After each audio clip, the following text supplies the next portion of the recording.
জিজ্ঞাসাবাদে আমরা জানতে পারি যে মামলার বাদী এই যে নীরব নজরুল লিখন তিনি একজন ব্যবসায়ী, তার মা একজন কিডনি রোগী এবং দীর্ঘদিন থেকে তিনি কিডনি ডায়ালিসিস করতেছিলেন এবং এক পর্যায়ে তার কিডনি প্রতিস্থাপনের প্রয়োজন হয়। তো তিনি তার বাসার পাশে জনৈক দেলোয়ার নামে একজনের মাধ্যমে এই প্রতিষ্ঠানের সাথে পরিচিত হন। তারা জানায় যে এই তারকিশ ডক নামে একটি তুরস্কের একটি প্রতিষ্ঠানের তারা হচ্ছে বাংলাদেশি এজেন্ট এবং তারা ওখান হসপিটালের মাধ্যমে $23,000 চুক্তিতে তারা এই কিডনি প্রতিস্থাপন করে থাকে। সে মোতাবেক সে একটা মৌখিক চুক্তি সম্পাদন করে এবং দেশে থাকা অবস্থায় 5 লক্ষ টাকা প্রদান করে এবং গত ফেব্রুয়ারি মাসে তারা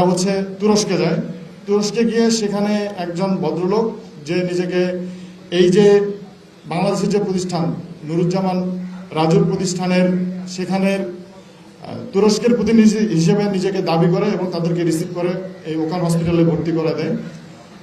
ভর্তি হওয়ার পরে তার যে কিডনি ডায়ালিসিস এবং বিভিন্ন কারণ দেখিয়ে তার যে নির্ধারিত $23,000 এর বাইরেও প্রায় আরো $15,000 মানে প্রায় অর্ধ কোটি টাকার উপরে তারা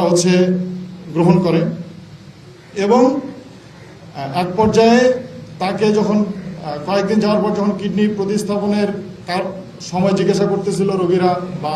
সম্ভাব্য সময় জানতে চাচ্ছিল, এরপরে তারা তাকে ক্ষুদ্র একটি কারণ দেখিয়ে জানায় যে তার এখানে কিডনি প্রতিস্থাপন করা যাবে না এবং তাকে দেশে ফেরত পাঠানোর জন্য তারা চাপ প্রয়োগ করে, বলে যে যদি এখানে বেশি দিন থাকো তাহলে তোমরা কিন্তু এখানে জেল হাজতে যাবা এবং আইনের মুখোমুখি হবা। তো তারা এরপরে সেখান থেকে বাংলাদেশে চলে আসে।